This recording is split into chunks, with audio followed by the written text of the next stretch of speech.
សម្រាប់បងប្អូនដែលចង់ធ្វើការតម្លើងទូរស័ព្ទដោយខ្លួនឯងមកពេលបងប្អូនទិញទូរស័ព្ទថ្មីទៅអញ្ចឹងបងប្អូនអាចមើលវីដេអូមួយនេះបានតាំងពីដើមរហូតដល់ចប់ណាដើម្បីកុំឲ្យខ្វះចន្លោះនៅចំណុចណាមួយអញ្ចឹងវីដេអូនេះខ្ញុំនឹងបង្ហាញបងប្អូនទាំងអស់គ្នាមួយតែម្ដងសួស្តីបងប្អូនទាំងអស់គ្នាហ្នឹងហើយអញ្ចឹងថ្ងៃនេះគឺខ្ញុំមកធ្វើការតម្លើងជាមួយនឹងទូរស័ព្ទ Infinix Hot 60i ម្ដងជាមួយនឹងពណ៌ខៀវណាអញ្ចឹងបងប្អូនដឹងហើយ Infinix Hot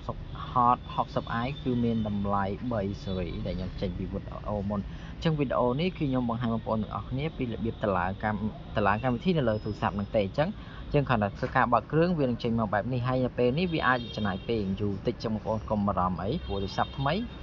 វាតែប៉ុណ្្នឹងឯងណាអូខេចឹងសម្រាប់ទូរស័ព្ទនេះគឺ RAM 628G RAM 6បូកបាន6ទៀតតម្លៃតែ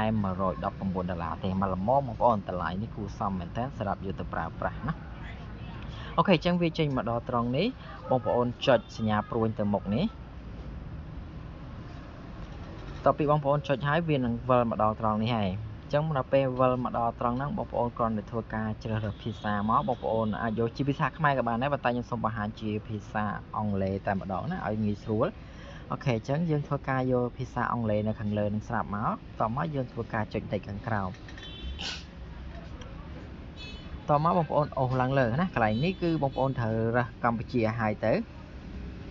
បងប្អូនយកពាក្យថាកម្ពុជាអូខេចុចនៅខាងក្រោមតកន្លែងនេះបងប្អូនមិនបាច់តដាក់ SIM ក៏បានដែរយើងធ្វើការកត់ចុច skip វាសិនមកហើយកន្លែងនេះបងប្អូនបាច់ connect Wi-Fi ទេបើ connect Wi-Fi គឺបងប្អូននឹងធ្វើការយឺតណាហើយកន្លែងនេះបងប្អូន tick អាប្រអប់នឹងមួយរួចចុច next ទៅមុខទៀតតមកបងប្អូនចុច skip ខាងក្រោមបងប្អូនមិនបាច់តន់ទៅធ្វើអីវាទេចុច skip មកបងប្អូនតមកចុចខាងក្រោមចុចទៀតអូខេចុច accept មកគឺរួចរាល់បងប្អូនចុច skip ខាងក្រោមអូខេបងប្អូនរងចាំវាតិចទៀតគឺរួចរាល់ហើយអត់មានអីពិបាកទេបងប្អូនណាឲ្យបងប្អូនធ្វើមួយតាមវីដេអូនេះមកអញ្ចឹងគឺតែប៉ុណ្ណឹងគឺបងប្អូនអាចតម្លើងទូរស័ព្ទបានរួចរាល់ហើយ